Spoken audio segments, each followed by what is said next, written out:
അപ്പോ ഇന്നക ലമിനൽ മുർസലീൻ, നബിയെ അങ്ങ് പ്രവാചകൻ തന്നെയാണ്. അലാ സിറാത്തിൻ മുസ്തഖീം, നേരായ വഴിയിലുള്ള പ്രവാചകൻ തന്നെയാണങ്ങ്. ഈ ഖുർആൻ ഉണ്ടല്ലോ, തൻസീലൽ അസീസിർ റഹീം, അല്ലാഹു തആല അല്പാൽപമായി ആകാശത്ത് നിന്നിറക്കിയ ഗ്രന്ഥമാണിത്. തൻസീൽ, അല്പാൽപമായി ഇറക്കി. ആദ്യം ഒന്നാം ആകാശത്തേക്ക് മുഴുവനായിട്ടും അല്ലാഹു ഇറക്കി. ഒന്നാം ആകാശത്തേക്ക് മുഴുവനായിട്ടും അല്ലാഹു ഇറക്കി. പിന്നെയോ അല്പാൽപമായി അല്ലാഹു തആല ആവശ്യത്തിനനുസരിച്ച് പതുക്കെ നബി തങ്ങളിലേക്ക് ഇറക്കി കൊടുത്തു. തൻസീലൽ അസീസിർ റഹീം, കാരുണ്യവാനായ കരുണാനിധിയായ പ്രതാപവാനായ അല്ലാഹു അല്പാൽപമായി ഇറക്കിയ ഗ്രന്ഥമാണ് ഖുർആൻ. ഈ ഖുർആൻ എന്തിനാണ് ഇറക്കിയതെന്നറിയോ? എന്തിനാണ് ഈ ഖുർആൻ ഇറക്കിയത്? ലിതുൻസിറ ഖൗമൻ മാ ഉൻസിറ ആബാഉഹും ഫഹും ഗാഫിലൂൻ, ജനങ്ങൾക്ക് അല്ലാഹു മുന്നറിയിപ്പ് നൽകാനാണ് ഈ ഖുർആൻ ഇറക്കിയത്. അപ്പം രക്ഷപ്പെടാൻ ആഗ്രഹിക്കുന്ന ആളുകൾക്ക് ഇതിൽ ഹിദായത്ത് ഉണ്ട്, ഖുർആനിൽ ഹിദായത്ത് ഉണ്ട്. ദാലികൽ കിതാബു ലാ റൈബ ഫീഹി ഹുദൽ ലിൽ മുത്തഖീൻ, ഈ ഖുർആൻ അല്ലാഹു സംശയമേ ഇല്ല മുത്തഖീങ്ങളായ ആളുകൾക്കുള്ള വഴികാട്ടിയാണിത്. മുത്തഖീങ്ങളായ സന്മാർഗികളായ ആളുകൾക്കുള്ള വഴികാട്ടിയാണിത്. അപ്പൊ ഈ ഖുർആൻ എന്തിനാണ് അല്ലാഹു ഇറക്കിയത്? ലിതുൻസിറ ഖൗമൻ, ഒരു സമുദായത്തെ മുന്നറിയിപ്പ് നൽകാനാണ്. മാ ഉൻസിറ ആബാഉഹും, അവരുടെ പ്രപിതാക്കൾക്ക് ഈ മുന്നറിയിപ്പ് ലഭിച്ചിട്ടില്ല. അത് മക്കക്കാരായ മുശ്രിക്കീങ്ങൾ, നബിത്തങ്ങൾ വരുന്നതിന് മുമ്പ് ജീവിച്ച ആളുകൾക്ക് എന്ത് കിട്ടിയിട്ടില്ല? മരിച്ചുപോയ നബിത്തങ്ങളുടെയും ഈസാ നബിയുടെയും കാലയളവിൽ, ആ ഒരു കാലത്തിന്റെ ആ ഒരു ഇടയിലാകെ ഒരു ഗ്യാപ്പിൽ ജീവിച്ച ആളുകളുണ്ട്. അവർക്ക് ഖുർആൻ കിട്ടിയിട്ടില്ല, ഈസാ നബിയുടെ സന്ദേശം എത്തിയിട്ടില്ല. അപ്പൊ അവർക്ക് കിട്ടിയിട്ടില്ല. അങ്ങനെയുള്ള പിതാക്കളുടെ മക്കൾക്ക് മുന്നറിയിപ്പ് നൽകാനും താക്കീത് നൽകാനുമാണ് അല്ലാഹു ഈ ഖുർആനിനെ ഇറക്കി തന്നത്. ലഖദ ഹഖൽ ഖൗലു അലാ അക്സരിഹിം ഫഹും ലാ യുഅ്മിനൂൻ, അല്ലാഹു പറയാണ്, അവരിൽ മിക്കവരുടെ കാര്യത്തിലും അല്ലാഹുവിന്റെ വചനം, അല്ലാഹുവിന്റെ ശിക്ഷ നിർബന്ധമായിരിക്കുകയാണ്. മോണിറ്റർ കിട്ടുന്നില്ല, ഇത് കുറച്ചും കൊടുത്തിരിക്കും.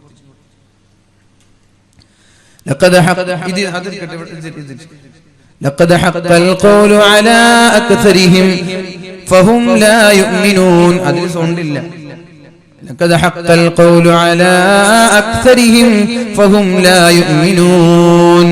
ഈ ആളുകൾക്കെല്ലാം അല്ലാഹുവിന്റെ മുന്നറിയിപ്പ് ലഭിച്ചിട്ട്, അല്ലാഹുവിന്റെ മുന്നറിയിപ്പും അല്ലാഹുവിന്റെ താക്കീതും ലഭിച്ചിട്ട് അതുപോലെ ജീവിക്കാത്ത ആളുകൾക്ക് അല്ലാഹുവിന്റെ ശിക്ഷ നിർബന്ധമായിരിക്കുകയാണ്. ലഖദ ഹഖൽ ഖൗൽ, അല്ലാഹുവിന്റെ സന്ദേശം എത്തി, എന്നിട്ട് അതനുസരിച്ച് ജീവിക്കാത്ത ആളുകൾക്ക് അല്ലാഹുവിന്റെ ശിക്ഷ നിർബന്ധമായിരിക്കുകയാണ്.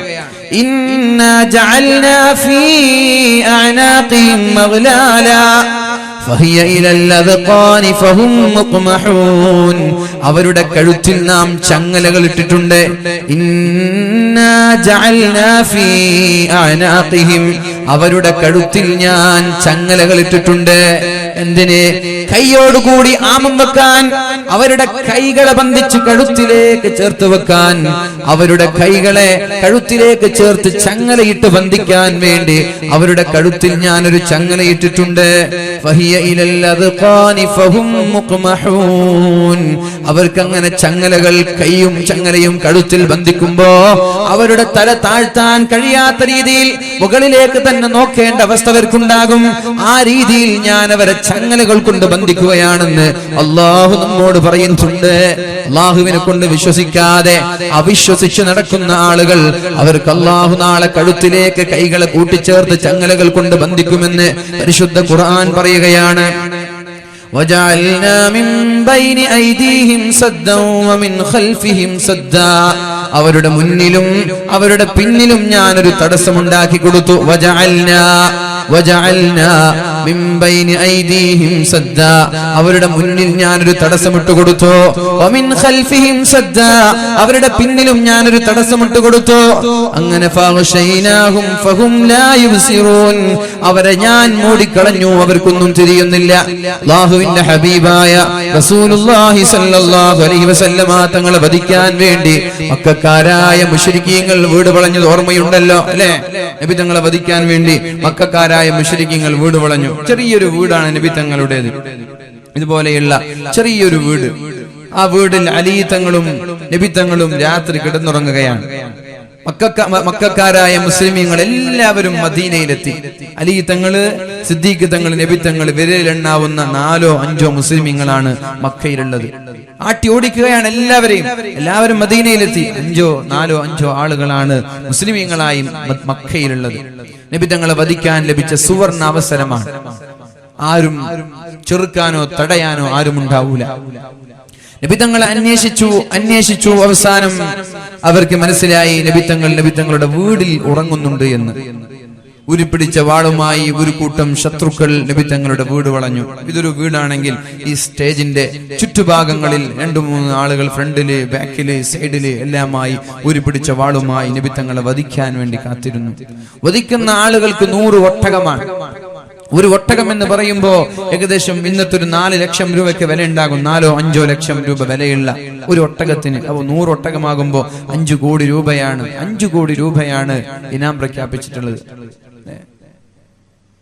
5 കോടി രൂപയാണ് നബി തങ്ങളെ വധിക്കുന്ന ആളുകൾക്ക് ഇനാം പ്രഖ്യാപിച്ചിട്ടുള്ളത് എല്ലാവരും നബി തങ്ങളെ വധിക്കാൻ വാശിയോടെ കാത്തിരിക്കുകയാണ് പ്രഭാതമായാൽ നബി തങ്ങളുടെ വീട് തുറക്കും എന്നിട്ട് നബി തങ്ങൾ പുറത്തു വരും നബി തങ്ങളുടെ തലവെട്ടും അങ്ങനൊരവസ്ഥ നബി തങ്ങൾ എന്ത് ചെയ്തു പരിശുദ്ധമായ സൂറത്തു യാസീൻ ബിസ്മില്ലാഹിർ റഹ്മാനിർ റഹീം യാസീൻ വൽ ഖുർആനിൽ ഹകീം എന്ന് തുടങ്ങി ഇന്നാ ജഅൽനാ ഫീ അഅനാഖിഹിം മഗ്ലാലൻ ഫഹിയ ഇലൽ അദ്ഖാനി ഫഹും മുഖ്മഹൂൻ وجعلنا من بين أيديهم سدا ومن خلفهم سدا فأغشيناهم فهم لا يبصرون എന്ന് പറഞ്ഞ് വീടിൽ നിന്ന് ഒരു പിടി മണലുവാരി അവരുടെ മുഖത്തേക്ക് എറിഞ്ഞു മണലുവാരി മുഖത്തേക്ക് എറിഞ്ഞത് കൊണ്ടൊന്നും എന്തുണ്ടാവൂല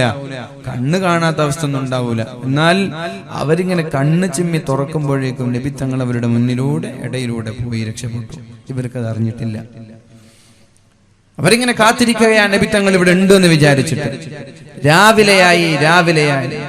രാവിലെയായപ്പോൾ ഡോറ് മുട്ടി അലി തങ്ങൾ വാതിൽ തുറന്നു എന്താണ് മുഹമ്മദ് ഇവിടെ ഇല്ലല്ലോ അല്ലാഹു മുഹമ്മദ് ഇവിടെ ഇല്ലേ ഞങ്ങൾ മുഹമ്മദിനെ വധിക്കാൻ വേണ്ടി ഊരിപ്പിടിച്ച വാളുമായി കാത്തിരിക്കുകയാണ് നബി തങ്ങളില്ല ഈ ഒരു അത്ഭുതം എങ്ങനെ ഇവിടെ സംഭവിച്ചു എന്ന് നമ്മൾ ആലോചിക്കണം ഇംപോസിബിൾ എന്ന് പറയുന്ന ഒരു അവസ്ഥയാണിത് അല്ലെ അസാധ്യമാണ് ആളുകൾ പോലീസുകാരൊക്കെ ഇവിടെ വളഞ്ഞു നമ്മുടെ വേദിയിലുള്ള ഒരു പ്രതിയെ പിടിക്കാൻ വേണ്ടിയിട്ട് പോലീസുകാരൊക്കെ വളഞ്ഞു എന്ന് വിചാരിക്കുക എങ്ങനെയാണ് ആ പ്രതി രക്ഷപ്പെടുക ഇവിടെ 2 പോലീസ് ഇവിടെ 2 പോലീസ് അവിടെ 2 ബാക്കിൽ 2 എങ്ങനെയാണ് അയാൾ രക്ഷപ്പെടുക ഇംപോസിബിൾ അസാധ്യമാണ് ഒരിക്കലും രക്ഷപ്പെടാൻ പറ്റാത്ത അവസ്ഥയാണ് അവിടെ നിന്നാണ് നബി തങ്ങൾ ഖുർആൻ കൊണ്ട് രക്ഷപ്പെടുന്നത് അതാണ് ഞാൻ പറഞ്ഞത് ഖുർആൻ നിങ്ങൾക്ക് രക്ഷയാണ് وإذا قرأت القرآن جعلنا بينك وبين الذين لا يؤمنون بالآخرة حجابا مستورا നിങ്ങൾ ഖുർആൻ ഓതിയാൽ നിങ്ങളുടെ ശത്രുക്കളുടെയും ഇടയിൽ ഞാൻ ഒരു മറയിട്ട് തരാം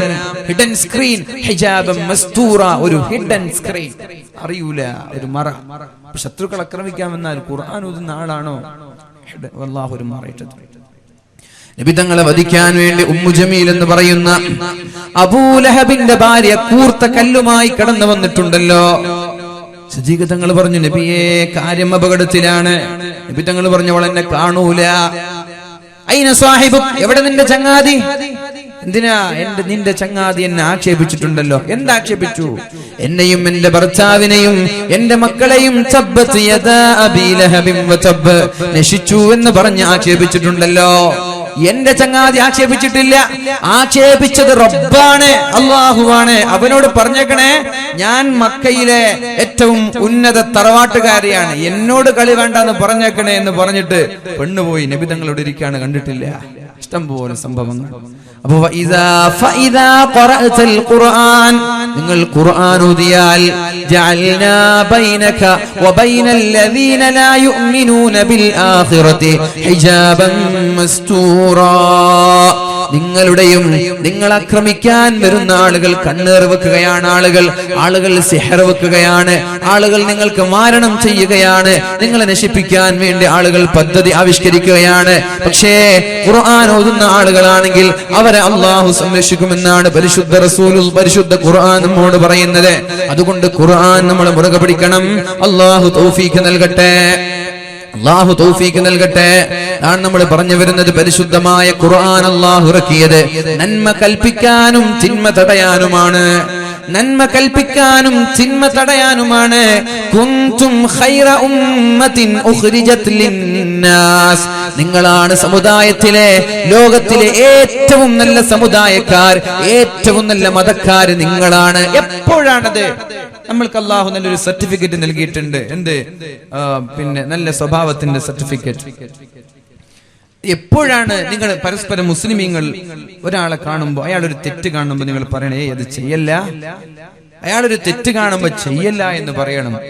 നന്മ കൊണ്ട് അയാളെ പ്രോത്സാഹിപ്പിക്കണം. ഇത് നിങ്ങൾ നിങ്ങളുടെ ജീവിതത്തിൽ എല്ലാവരും പ്രാവർത്തികമാക്കിയാൽ നിങ്ങളാണ് ഏറ്റവും നല്ല സമൂഹം. നിങ്ങളെ ഓവർടേക്ക് ചെയ്യാൻ അല്ലെങ്കിൽ നിങ്ങളെ ഓവർകം ചെയ്യാൻ ഒരാൾക്കും പറ്റൂല. പക്ഷെ നമ്മളതൊക്കെ നിർത്തി ഞാനും എന്റെ മക്കളും, ഞാനും എന്റെ മക്കളും എന്ന് പറഞ്ഞ പോലെ അല്ലെ, ഞാനും എന്റെ മക്കളും. അതെ ഇപ്പൊ എല്ലാവർക്കും ഞാൻ എന്റെ ഭാര്യ, മറ്റുള്ള കാര്യം ഞാൻ നോക്കുന്നു. ശരിയാണ്, എന്റെ ഭാര്യ എന്റെ മക്കളെ ഞാൻ നന്നാക്കണം. അത് കഴിഞ്ഞിട്ട് എന്റെ കുടുംബക്കാർ, എന്റെ അയൽവാസികൾ. ഉപദേശിക്കണം എന്നത് ദീനിന്റെ ഭാഗമാണ്. നന്മ കൽപ്പിക്കണം. ബനൂ ഇസ്രായേലിൽപ്പെട്ട ആലിമീങ്ങളെ പരിശുദ്ധമായ എല്ലാ ഗ്രന്ഥങ്ങളിലും അല്ലാഹു ആക്ഷേപിച്ചിട്ടുണ്ട്. ഏതിലെ? മഹാനായ ഇബ്നു അബ്ബാസ് റളിയല്ലാഹു അൻഹു പറയുന്നു, ലുഇനു അലാ അഹദി മൂസാ ഫി തൗറാത്ത്. തൗറാത്തിൽ, മൂസാ നബിയുടെ കാലത്ത് തൗറാത്തിൽ ബനൂ ഇസ്രായേലിലെ ആലിമീങ്ങളെ ആക്ഷേപിച്ചു. വലുഇനു അലാ അഹദി ദാവൂദ ഫി സബൂർ. ദാവൂദ് നബിയുടെ കാലത്ത് സബൂറിലും ബനൂ ഇസ്രായേലിലെ ആലിമീങ്ങളെ ആക്ഷേപിക്കുകയുണ്ടായി. വലുഇനു അലാ അഹദി ഈസാ ഫിൽ ഇൻജീൽ. മഹാനായ ഈസാ നബി അലൈഹിസ്സലാമിന്റെ കാലത്ത് ഇൻജീലിലും ബനൂ ഇസ്രായേലിലെ ആലിമീങ്ങൾ അല്ലാഹു ആക്ഷേപിക്കുകയുണ്ടായി. വലുഇനു അലാ മുഹമ്മദ്. മുഹമ്മദ് നബിയുടെ കാലത്ത് ഖുർആനിലും അവർ ആക്ഷേപിച്ചു. കാരണം എന്തെന്നറിയോ? നന്മ കൽപ്പിക്കുകയും തിന്മ തടയുകയും ചെയ്തിട്ടില്ല. അവര് സമുദായത്തിൽ തിന്മകൾ ചെയ്യുന്നത് കാണുമ്പോ അവര് അത് ചെയ്തോട്ടെ, അതിലിപ്പോ നമ്മൾ എന്തിനാ അതിൽ ഇടപെടുന്നത് എന്ന് പറഞ്ഞവര് മാറി നിന്നു. അതുകൊണ്ട് എല്ലാ ഗ്രന്ഥങ്ങളിലും അവർ ആക്ഷേപിച്ചു. നമ്മളും അതുപോലെ. പ്രത്യേകിച്ചിട്ട് നിങ്ങൾ നാട്ടുകാരെ നന്നാക്കാൻ പോകുന്നതിന് മുമ്പ് ഉപ്പാക്ക് മക്കൾ ഉപദേശിച്ചൂടെ? ഭർത്താവിന് ഭാര്യ ഉപദേശിച്ചൂടെ? ജ്യേഷ്ഠൻ അനുജന് ഉപദേശിച്ചുകൂടെ? കുടുംബക്കാർക്ക് കുടുംബക്കാർ ഉപദേശിച്ചുകൂടെ? ഉപദേശിച്ചില്ലെങ്കിൽ ആക്ഷേപിക്കപ്പെടും. അല്ലാഹു കാക്കട്ടെ. لعن الذين كفروا من بني إسرائيل على لسان داود وعيسى بن مريم ذلك بما عصوا وكانوا يعتدون كانوا لا يتناهون عن منكر فعلوه لبئس ما كانوا يفعلون. എന്തേ ഇവർ ആക്ഷേപിക്കാനുള്ള കാരണം? തെറ്റ് കാണുമ്പോ തടയുമായിരുന്നില്ല.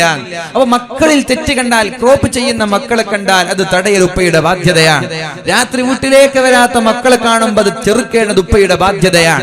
ഹറാമ് ചെയ്ത് നിസ്കരിക്കാതെ നടക്കുന്ന മക്കളെ കാണുമ്പോ അത് ചെറുക്കേണ്ടത് മാതാപിതാക്കളുടെ കടമയാണ്. സിനിമ കണ്ട് നടക്കുന്ന മക്കൾ, സീരിയൽ കണ്ട് നടക്കുന്ന മക്കൾ, ഇങ്ങനെ തോന്നിവാസങ്ങളുടെയും ആഭാസങ്ങളുടെയും അഡിക്ഷനുള്ള ആരാധനയുള്ള മക്കളെ കാണുമ്പോ അവരെ ഉപദേശിക്കേണ്ടത് മാതാപിതാക്കളുടെ കടമയാണ്. ഇല്ലെങ്കിൽ അള്ളാഹു ആക്ഷേപിച്ചു കളയും. അള്ളാഹുവിന്റെ ശാപമുണ്ടാകും. അള്ളാഹു രക്ഷപ്പെടുത്തട്ടെ. നബി തങ്ങൾ പറഞ്ഞു, നിങ്ങൾക്ക് ഞാൻ ഒരൊറ്റൊരു ഉദാഹരണം പറഞ്ഞുതരാം. മാതാപിതാക്കൾക്കും മക്കൾക്കും നല്ലൊരു ഉദാഹരണം. ഉമ്മയും ഭാര്യയും ഭർത്താവും 4 മക്കളും ഒരു കപ്പലിലൂടെ യാത്ര ചെയ്യാൻ ഒരു പിക്നിക്കിന് വേണ്ടി പോയതാണ്. ആലപ്പുഴയിലുണ്ട് ബോർഡ് ജെട്ടി അല്ലെ. ആലപ്പുഴയിൽ പോയി നല്ല ഡബിൾ ട്രക്കർ ബസ് പോലെ 2 തട്ടുള്ള ബോട്ടാണ്. മുകളിൽ ഉമ്മയും ഉപ്പയും, താഴെ 4-5 മക്കൾ. 2 ദിവസത്തെ ബോട്ട് ബുക്ക് ചെയ്തു പോയി.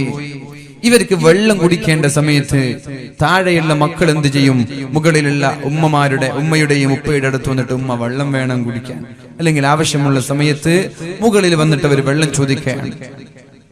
അപ്പൊ ആദ്യത്തെ ദിവസം ഉപ്പയും ഉമ്മയും ചോദിക്കും പോലെ വെള്ളവും ആവശ്യങ്ങളൊക്കെ എടുത്തു കൊടുത്തു.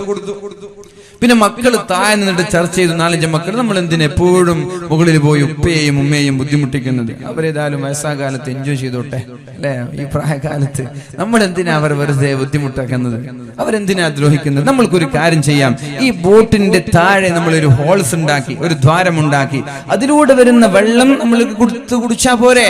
പിന്നെ എന്തിനാ ഉപ്പയെയും ഉമ്മയെയും നമ്മൾ ബുദ്ധിമുട്ടിക്കുന്നത്? പൊട്ടന്മാരായ മക്കളൊക്കെ ഒരുമിച്ച് കൂടി ശരിയാണല്ലോ. ഇത് മാതാപിതാക്കൾക്കും പറഞ്ഞു, അവരത് തടഞ്ഞില്ല. എന്താ സംഭവിക്കുക? ഉപ്പയും ഉമ്മയും 5 മക്കളും വെള്ളത്തിൽ മുങ്ങി മരിച്ചു പോകും. അതാണ് ഇവിടെ നടക്കാൻ പോകും. നമ്മുടെ നാട്ടിലൊക്കെ നടക്കുന്നത് അതാണ്. തെറ്റ് ചെയ്യുന്നത് ഉപ്പയും കാണുന്നുണ്ട്, ഉമ്മയും കാണുന്നുണ്ട്. ചെയ്യല്ല എന്ന് പറഞ്ഞ് തടയാൻ ഉപ്പയും ഉമ്മയും ശ്രമിക്കുന്നില്ല. അത് കാരണം എന്താ ഇവിടെ സംഭവിക്കുന്നത്? നല്ല ഹാജിമാരായ ഉമ്മയും അജുമയും ഹാജിയാരും ആയ നല്ല ദീനി സ്നേഹമുള്ള ഉപ്പമാരും ഉമ്മമാരും നാളെ സ്വർഗത്തിലേക്ക് പോകേണ്ടതിന് പകരം കപ്പൽ വെള്ളത്തിൽ മുങ്ങിയതുപോലെ നരകത്തിലേക്ക് പോവാൻ കാരണം ഒന്നാണ്. എന്ത്? മക്കളെ തിന്മയിൽ നിന്ന് തടയാൻ മാതാപിതാക്കൾ ശ്രദ്ധിച്ചില്ല. വളരെ മനോഹരമായ ഉദാഹരണ നബി തങ്ങൾ പറഞ്ഞത് നമ്മൾക്കറിയാലോ. താഴെ കപ്പലിൽ ഓട്ടയുണ്ടാക്കുന്നത് തടഞ്ഞില്ലെങ്കിൽ ആ കപ്പൽ മുങ്ങി എല്ലാവരും മരിക്കുന്നത് പോലെ വഴികേടിലേക്ക് പോകുന്ന മക്കളെ തടയാനും ഉപദേശിക്കാനും മാതാപിതാക്കൾ ശ്രമിച്ചില്ലെങ്കിൽ കുടുംബസമേതം നരകത്തിലേക്കായിരിക്കും പോവുക. അള്ളാഹു കാക്കട്ടെ, അള്ളാഹു നമ്മളെ രക്ഷപ്പെടുത്തുമാറാവട്ടെ. അപ്പൊ എന്റെ മാതാപിതാക്കൾ ഈ വിഷയത്തിൽ വളരെ വളരെ പ്രത്യേകമായി വളരെ വ്യക്തമായി ശ്രദ്ധിക്കുകയും മക്കൾക്ക് ദീനിയായ ബോധമുണ്ടാക്കി കൊടുക്കുകയും ചെയ്യണം. അള്ളാഹു തൗഫീഖ് ചെയ്യട്ടെ.